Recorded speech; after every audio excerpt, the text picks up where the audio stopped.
I helped my parents build a new house. Then they sent a family photo without me in it and asked for more money to finish the basement. So I exposed their lies to the whole family and cut them off. I was at work when the photo came in. Just a simple group shot. My parents, my two brothers, their wives, their kids, everyone standing on the porch of this beautiful new house. My parents had just finished building. They were smiling like they'd won the lottery. Matching shirts, confetti. My mom was even holding a ridiculous little chalkboard sign that said the family that stuck together. I wasn't in the photo. I wasn't even told they moved in. At first, I thought maybe it was a mistake. Like maybe they just forgot to send the invite or maybe the photo was old. But when I looked closer, I saw my youngest niece holding a balloon that said 2025. It was taken that week. And the way my brothers stood there, arms slung over each other's shoulders like a beer commercial. It was clear I hadn't just been forgotten. I'd been cut out. I didn't respond. I didn't ask why. I didn't even tell my mom it was weird to send something like that. I just closed the photo and went back to work, my phone face down on my desk. That night I showed it to my husband. He just stared at it, blinked, and said, "So I guess we're not family anymore." Then he got up to put the dishes away. We didn't talk about it after that. What was there to say?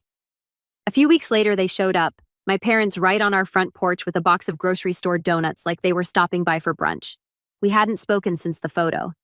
My dad came in first, casual like always, like nothing had happened. My mom followed behind him, smiling way too much. They sat down in our living room without asking. I just stood there waiting to hear whatever excuse they'd cooked up. They never gave one. My dad cleared his throat and said they were short on funds. They needed just a little bit of cash to finish the basement. He said it like it was a favor between family, like I should already have my checkbook in hand. I didn't say anything right away. They kept talking, describing how close the place was to being perfect, how all the kids had their own rooms, how they wanted to put in a home theater downstairs, how my brothers were already helping out with labor. My mom even joked that I could come watch a movie once it was all done. I just stared at her. Then I said, "You built it without me. Finish it without me." Silence. My dad's face turned red. He started shouting about how ungrateful I was, how they always helped me when I needed it, and now they were just asking for a little help in return. My mom looked like she was about to cry. She kept saying she didn't understand where this attitude was coming from. I didn't bother explaining. I just walked over and opened the door. They left muttering the whole way out. But the second the door closed, I finally exhaled. My husband came out of the bedroom and said one thing. "You okay?" I nodded. But I wasn't, because I kept thinking back to all the times I bailed them out. 2 years ago, they couldn't afford the down payment on the land for the new house. They didn't call my brothers. They called me. And I, like an idiot, asked my husband if we could loan them 20 grand. That was our money. Money we were saving for IVF, for a car that didn't rattle like a Tinkin, for just a little breathing room. He said yes because he trusted them, because he thought they'd pay us back. They never did. Then came the heating system. Another 5,000. That was my personal savings. Scraped together over 2 years of extra shifts, canceled trips, no holidays gone in one phone call. Every time they promised to repay it, every time they smiled and thanked me, like I just handed them a casserole. Now here they were again, donuts in hand, like that photo didn't exist. Like we were all still one big happy family, but this time was different. This time I wasn't just going to let it slide. Later that night, my husband and I sat down with a glass of wine and went through every bank transfer, every check, every text thread. I pulled out the envelope where I'd written loan to parents and updated the total at the bottom. $25,000. I looked at it and said, "That's it. I want it back." He didn't argue. He just asked me one question. "Are you ready for what comes with that?" I was, because I knew exactly what came next. The morning after they stormed out of our house, I sent my parents a message. I kept it short. No fluff. "I've reviewed everything. You owe us $25,000. That's $20,000 from Daniel and $5,000 from me. Please let us know how and when you plan to return it." No response. I waited 3 days, then forwarded the exact same message. Still nothing. By the end of the week, my mom called cheerful like nothing had happened. She asked if we were doing okay and if we wanted to come by on Sunday to see the kids. I didn't say a word about the invite. I just repeated what I'd already written and asked if she got the message. She said yes, and then started going on about how they were just so busy with the house lately, and things were a little tight right now. Said she didn't want this to become a big issue, and that money is not worth ruining relationships. I said one thing, "You're right. That's why you should return what you owe." She hung up. That weekend, Daniel and I met with a lawyer. I'd gathered every receipt, every Venmo transfer, every text thread where they promised to get it back to us next month. Even an old birthday card my mom had written when we gave them the second loan. We're so grateful for your help again. You two always come through. We'll repay it as soon as the tax refund hits. The lawyer didn't even blink. He just looked at the numbers and said, "You've got a case." We drafted the demand letter that day, sent it certified mail. I made sure it required a signature. It landed 2 days later. That's when things really started spinning. My dad didn't call me. He called Daniel. Said I was being hysterical. Said I was misremembering everything. That the money wasn't a loan. It was a gift from family. That we'd all agreed years ago not to keep track. Daniel said, "No, you said that. Deborah never agreed to it." Then he hung up. 4 days of silence, and then suddenly I was getting texts from my younger brother, Evan. He was furious, demanding to know why I was threatening legal action. I asked him what my parents told him. He said they claimed it was about a few hundred I gave them when they were in a tough spot, and now I was trying to sue them over it. Made me sound like a lunatic. So I sent Evan the receipts. Every single dollar, screenshots, dates, names, transfers. He went quiet. Then he wrote, "They told me it was just $100 for groceries." "What the hell?" I said. Yeah, what the hell indeed. Evan wasn't even mad after that, just confused. And then he told me something that made my stomach twist. He said they borrowed money from Uncle Alan too, supposedly to hold them over until spring. That's when I called Uncle Alan myself. He's never been close with my parents, but he's smart and doesn't fall for games. I told him what was going on and he didn't sound surprised. Said he gave them 15 grand last year when they said the builder walked off halfway through and they needed to bring in someone else to finish framing. He assumed they were borrowing the rest from the bank. They weren't. They were bleeding family dry one at a time and telling each of us a different version of the same story. Alan asked for proof. I emailed him everything. An hour later, he called back and said, "Let me handle it." I didn't ask what that meant, but I trusted him. I knew how he worked. He didn't do drama, but he didn't let things slide either. That week, he showed up at their house. And whatever he said, whatever happened behind that closed door, it must have hit hard, because the next day, my mom texted me for the first time in weeks. Just 6 words. "Can we please talk about this?" Her message said, "Can we please talk about this?" Like we were dealing with a minor disagreement, like this wasn't about $25,000 in years of being used. I stared at the text for a few minutes. Felt like bait, but I told her she could come over with my dad. If they had anything real to say, they could say it to my face. They came the next day around 5. I didn't invite them in, just let the door swing open and walked back into the living room. Daniel was already sitting on the couch. He didn't get up. My parents came in quiet, but not apologetic. My dad had that expression he gets when he's being forced to pretend he's not furious. My mom smiled like she was arriving for a potluck. They sat down like they owned the place. My mom started first, of course. Said they were shocked that I would involve a lawyer. Said they hadn't expected me to take it there, that she was hurt and disappointed that family doesn't treat each other like this. I said, "You're right. Family doesn't." She paused like she hadn't expected me to talk back. Then she went into how they've been under a lot of pressure lately and how money's been tight and how they never meant to make me feel excluded and that they're trying their best, but things have been hard. I asked her when she planned on mentioning the photo, the one with everyone but me. She looked confused. Then she said, "Oh, that was just a casual shot we took when everyone was over. Everyone but me." My dad cut in, then said enough with the guilt tripping. He wanted to know what I expected from them. Said they're not made of money, that I shouldn't be attacking them for trying to build a life that they raced me, and I should remember that. I said, "I'm not asking for anything extra, just what you already owe." He said, "And what if we don't pay?" I didn't even flinch. I said, "Then you'll deal with court." He stood up, raised his voice, said it was disgusting how I turned on them, that I was being selfish, that Daniel was manipulating me. My mom started begging him to calm down, but she didn't stop him either. She just kept saying we were being too harsh, that we should find a way to work this out as a family. Daniel stood up, then quiet but steady. He looked at them both and said, "Deborah has done everything for you, and you've treated her like an A-team." They left. No hugs, no promises. Just slammed the door and drove off. We waited a week.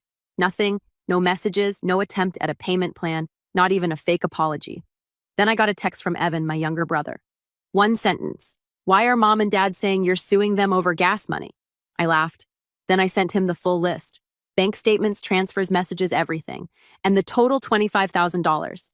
He didn't reply for 2 hours. When he did, he just wrote, They told me it was about $200 for groceries. $200. I called Uncle Alan next. He already knew. He said my dad had come by 2 nights earlier trying to borrow money again. Said he needed a little breathing room because I was trying to sue them. Alan said, "Is it true?" I said, "Absolutely." "Is it good?" As I was about to, he'd given them 15 grand a year earlier.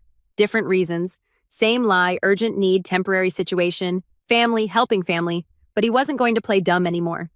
I sent him every piece of proof we had. He told me not to worry about a thing. He said if they try anything else, I'll ruin them before court does.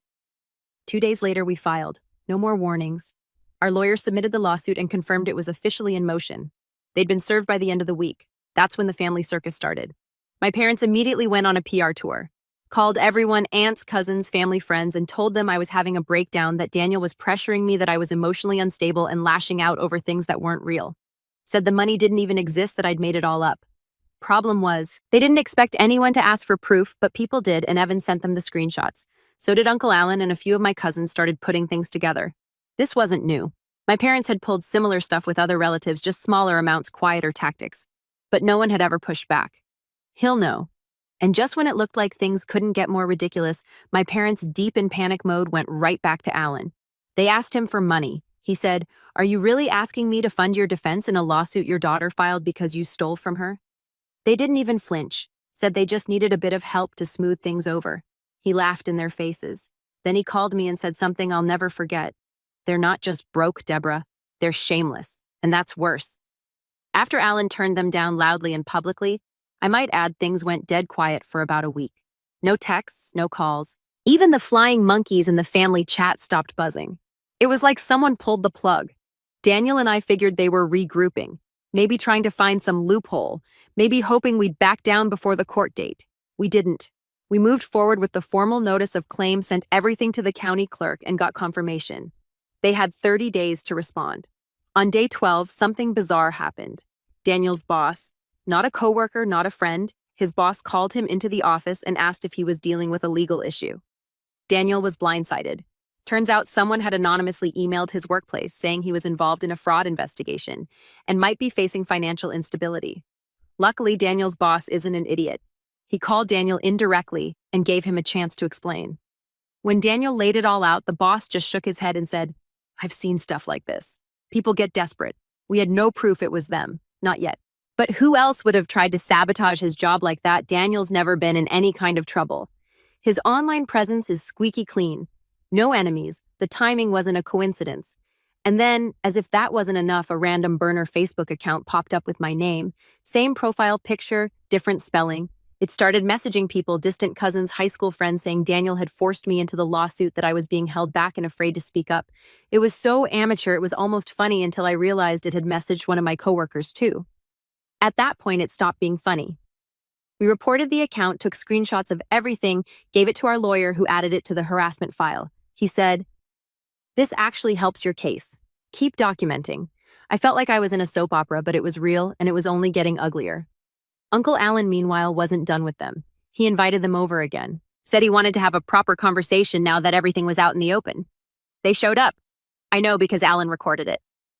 Wiggly. His state allows one-party consent. He sent us the audio the next day. It was worse than I expected. They didn't even pretend to be sorry. They told him they deserved the money, said that since they raised 3 kids with nothing, it was only fair for their children to give back. My mom even said verbatim she wouldn't have had anything in her life if not for us. That house she's living in, that's only because we raised her right. Alan cut in and said Deborah's house is on her name, not yours. You don't get to claim her life as payment. My dad got loud, said we'd turned Deborah against them, that we were destroying the family tree. Then he made the dumbest mistake of all. He said he didn't have the money anymore because he'd moved it to a separate account before things got messy. Alan said, "So you do have it, just not where anyone can find it." Silence. That one line changed everything, because now this wasn't just debt. It was proof of intent, hiding assets while being sued. Our lawyer was thrilled. We filed an emergency disclosure request, and suddenly they were scrambling. That week, they tried calling me 4 times. I didn't answer. Daniel got 3 texts from my mom, all different tones, one emotional, one manipulative, one pretending nothing ever happened. He didn't respond either. And then just when we thought it couldn't get stranger, my dad showed up at my work. He came in acting like he was just there to check in. said he wanted to talk face to face. My manager stepped in before I had to, asked if he was causing trouble. My dad backed off, but not before saying, "I hope you know what you're doing, Deborah. You're going to tear everything apart." I said it's already torn. Security escorted him out. When I got home, Alan called. He was laughing. He said, "Guess who just asked me for a $10,000 loan to settle some family tensions?" I didn't even have to guess. Alan said he told them something beautiful. "Pay Deborah first, then come to me, but I'll be charging interest." They showed up again. No call, no warning, just their truck pulling into our driveway like nothing had happened. Like they hadn't ignored every legal notice, lied to half the family, and tried to blow up Daniel's career behind our backs. Daniel saw them through the window first. He didn't even speak, just gave me a look. I already knew it was only a matter of time. My dad knocked. My mom stood behind him holding a folder, acting like they were there to deliver documents. Maybe pretend it was business, not begging. I opened the door but didn't move aside. Said, "What now?" My mom gave a tired sigh and said they needed a bit of help to finish the basement. Said everything else in the house was done. The porch, the upstairs, even the kitchen, backsplash. But they were still short on funds to complete the basement. The contractor was threatening to walk. They just needed a few thousand to push it across the finish line. Then we could all put this ugliness behind us. My dad was already scowling. He hates having to ask for anything, especially from me. He only came along to make it look serious. I didn't respond right away. I looked down at her folder. I said, "Is that your new sob story or payment plan?" She said it was a quote from the contractor, a list of what was left. Paint, flooring, insulation. I handed it right back. I said, "You built it without me. Finish it without me." My dad clenched his jaw, then lost it. Loud, angry red in the face. Started ranting about how ungrateful I was. How they sacrificed so much for us growing up. How dare I act like they owed me anything. My mom tried to calm him down but didn't say much. I could tell she thought if she stayed quiet long enough, maybe I'd cave. But I didn't. I told them they were lucky Alan offered to talk this out, because if it were just up to me, I'd let them rot in that unfinished basement. Daniel came up behind me then. Didn't say a word, just stood next to me. My dad locked eyes with him like he was the villain in all of this. Said she used to have a heart before you came along. Daniel said she still has one. She just stopped using it as an ATM. That was it. They left, but not before my mom hissed that this wasn't over, that we'd regret tearing the family apart, that I'd turned into someone they didn't recognize. I didn't respond, just closed the door and locked it behind them. 3 days later, we received their formal response to the lawsuit. It was pathetic. They claimed everything was a misunderstanding, that they never formally requested loans, that it was all voluntary gifts given out of love. They played the same tired line, family helping family. Our lawyer filed a rebuttal so sharp it made the clerk laugh when we handed it in. He included not only our documentation but the transcript of the recorded conversation Alan had with them, where my dad admitted he moved money into a separate account before things got messy. It wasn't just a lie anymore. It was attempted concealment of assets during a civil case. The judge approved our motion to freeze 2 of their accounts. Within 72 hours, their bank notified them and their contractor walked. Unpaid labor materials halfway in basement exposed no way to finish it. Then came the twist. They reached out to Alan Pig not for a loan, for a favor. They asked if he would settle the matter for them by giving us the $25,000. Said if the money was returned that way, we could drop the case and rebuild the relationship. My mom framed it as a peace offering. My dad just wanted his accounts unfrozen. Alan called me before answering them, said I'll pay it. If it means peace for you and Daniel, I'll handle it. I told him, "You don't have to do this." He said, "I know, but I want to because they're about to find out that owing me is worse." We signed the papers. Alan wired the full amount to our lawyer's escrow account. The lawsuit was officially settled. The funds came to us 2 days later. $25,000. I watched it land in the account, just a number on a screen, but it hit different. Daniel was standing behind me when it updated. He said, "That's ours now. Every last cent. We didn't throw a party, didn't buy anything. We just sat on the couch, let the quiet fill the house, and ordered cheap takeout, and it was one of the best nights we'd had in a long time." Later that week, Alan texted me again. "By the way, your mom called me this morning. Cried about the basement. I told her to be careful. Wouldn't want to get sued again." He followed it up with, "I'll get my money back, but not as nicely. The basement is still unfinished. The kids aren't allowed down there because it's a construction hazard. My parents are back where they started, broke, angry, and still blaming everyone but themselves. And Daniel and I getting the money back didn't feel like some big victory. It wasn't triumphant. There was no moment where Daniel and I jumped up and down or toasted with champagne. It just felt settled, like the weight that had been dragging behind us for years finally unhooked and fell off. But that didn't mean the drama was over. Not even close. Started with a string of Facebook posts from my mom, vague quotes, stuff like, "When you give too much, people forget it was a gift." Or, "God sees who's real and who's just bitter." He never mentioned names, but we knew. So did half the family. Then came the phone calls, first to Evan, then to a few cousins, and then unbelievably to Uncle Alan again. This time she wasn't crying, she was threatening. She told him he'd tricked them into signing the repayment agreement, said they didn't understand what they were signing, that the interest was predatory. Alan told her the same thing he told me. "You had no problem taking the money. Now you've got a problem returning it." They missed the first payment. Alan hit them with a late fee. The second payment came in, but it bounced. My dad blamed the bank, blamed Alan, blamed me. Told Evan this was a witch hunt and that I'd poisoned the entire family against them. Evan, who's usually the quiet peacekeeper, told him to stop calling, then texted me later to say I've never seen him like this. He's unraveling. I told him I believed it. I just didn't care anymore. What really shocked me was what came next. Apparently, my dad tried to refinance part of the house to get cash, but the appraisal came in lower than expected. Turns out when your entire basement is half demolished and your contractor has ghosted you, the bank doesn't love that. I had 2 frozen accounts and a civil settlement on record. No one wanted to touch them. They started selling things, furniture, electronics, even a barely used treadmill my mom bragged about for months. I saw it pop up on Facebook Marketplace with the caption, "Downsizing must go." The comments were brutal. Someone from their church messaged Daniel asking if everything was okay. He just replied, "It is for us." We never heard back.